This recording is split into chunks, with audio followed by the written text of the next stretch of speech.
South ఇండియాలోనే biggest sorry store మన Varahi silks మన విజయవాడ ఎంజీ రోడ్లో ప్రారంభం. మేమేనందరికి కూడా తెలుసు. నేను ఫస్ట్ ఈ టాపిక్ గురించి మాట్లాడే ముందు మీడియా వాళ్ళు నిజంగా అప్రిషియేట్ చేయాలి.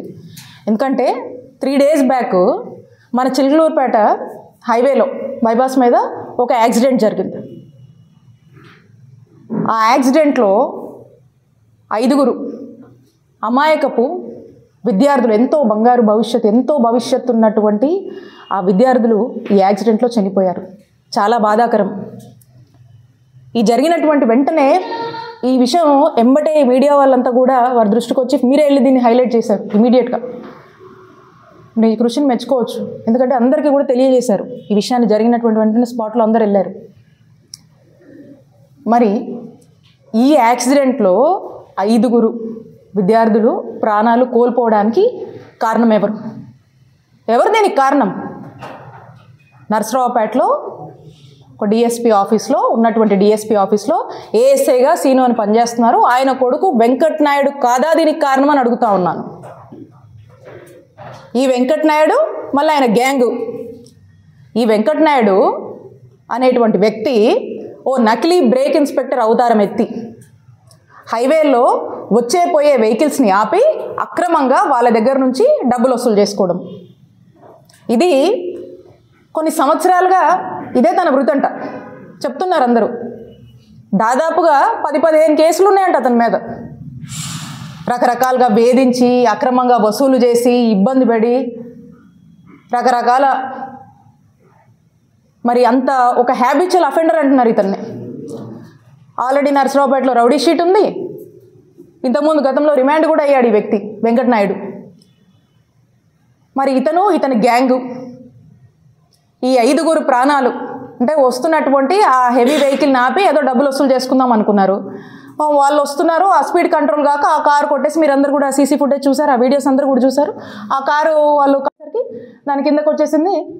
ఏ విధంగా ఆ కారు అంతా కూడా క్రష్ అయిపోయిందో చూసారు. వీళ్ళ ప్రాణాలు పోయినాయి.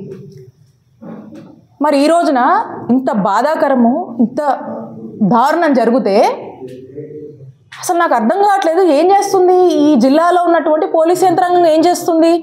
ఎందుకు ఈ విషయాన్ని ఇంత గోప్యంగా ఉంచుతున్నారు? ఇప్పటి వరకు కూడా అరెస్ట్ చేయలేదు. అంటే 5 ప్రాణాలు పోతే వీళ్ళకి కనిపించడం లేదా? బాధ అనిపించట్లేదా? బాధ్యత లేదా ఈ పోలీసులకి? ఏం చేస్తున్నారు ఈ యంత్రాంగం అంతా కూడా?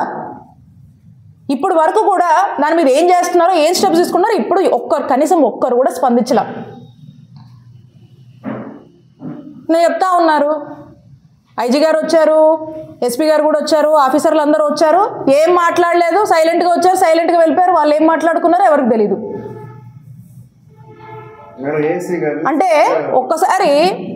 ఒకసారి ఆలోచించండి మీరు. ఎందుకంటే వీళ్ళకు దీని మీద శ్రద్ధ లేదు అని మనకు అర్థమవుతుంది. ఎందుకంటే ఈయన ఇన్ని సంవత్సరాల నుంచి కూడా ఈ హ్యాబిచువల్ అఫెండర్గా ఉండి ఇదే నకిలీ అవతారాలు ఎత్తి బ్రేక్ ఇన్స్పెక్టర్ అని ఇంకోటి అని చెప్పి ప్రజల దగ్గర ఇట్లా దారిన పోయే వాళ్ళందరి దగ్గర కూడా ఇట్లా అక్రమ వసూలు చేస్తుంటే పోలీసులకు దృష్టికి వచ్చి తెలిసి తెలియనట్టుగా వీళ్ళు ఉన్నారా? వాళ్ళకి తెలిసి కూడా తెలియనట్టుగా ఉన్నారా? తెలిసి లేకపోతే వీళ్ళని కట్టడి చేయలేకపోయారా అని నేను ప్రశ్నిస్తూ ఉన్నా. అలాగే మనం చూస్తే ఖచ్చితంగా వీళ్ళు దీని మీద ఏం యాక్షన్ తీసుకోలేదు, ఏం చేయట్లేదని నాకు అర్థమవుతుంది. ఎందుకంటే వీళ్ళు ఎంతసేపు బాగా బిజీగా ఉంటారు పోలీసులు.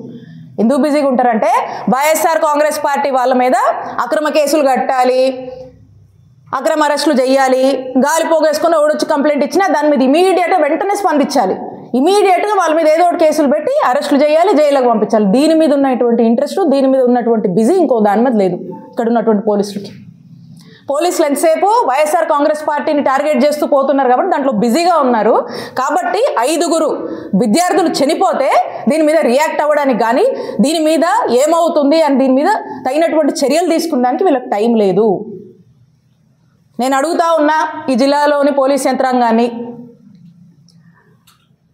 ఈ జరిగినటువంటి ఈ ఇన్సిడెంటు మరి దీని మీద మీరు ఇప్పటి వరకు ఏం చేశారు? ఏం స్టెప్స్ తీసుకున్నారు? వెంకట్ నాయుడు అండ్ గ్యాంగ్ని ఏం చేశారు మీరు? ఎప్పుడు అరెస్ట్ చేస్తున్నారు వీళ్ళని? ఇంకా వీళ్ళ అరెస్ట్ ఎందుకు చూపించలేదు?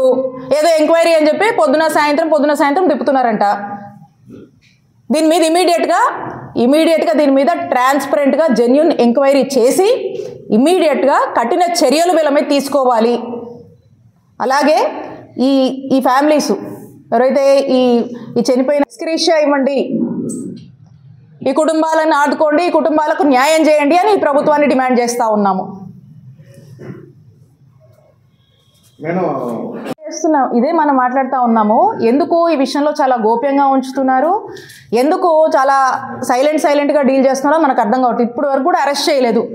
5 విద్యార్థులు చనిపోయారు, నిండు ప్రాణాలు కోల్పోయారు. వాళ్ళ విషయంలో మరి ఈ పోలీసులు ఎందుకు పట్టినట్టు వ్యవహరిస్తున్నారో మనకు అర్థం కావట్లేదు. మరి ట్రాన్స్ఫర్ అంటే నాకు అనిపిస్తూ ఉంది, అంటే ఇమీడియట్గా ఇలాంటి అంశాల్లో చేయాల్సింది ట్రాన్స్ఫరా? సస్పెండ్ చేయొద్దు, సస్పెండ్ చేయాలి కదా. ట్రాన్స్ఫర్ చేసి అంటే నాకే అనుమానం అనిపిస్తుంది, మనందరికి కూడా అనుమానం కలుగుతున్నటువంటి విషయం ఏంటంటే ఈ పోలీసులే వీళ్ళని ఇందులోంచి అయినా తప్పించే ప్రయత్నాలు చేస్తున్నారేమో నాకు అనుమానం అనిపిస్తుంది. కాబట్టి ఇమీడియట్గా తక్షణమే జెన్యూన్గా ట్రాన్స్పరెంట్గా ఎంక్వైరీ చేయాలి, ఇమీడియట్గా అరెస్ట్ చేయాలి, కఠిన చర్యలు తీసుకోవాలి అని ఈ పోలీస్ వాళ్ళని డిమాండ్ చేస్తూ ఉన్నాం.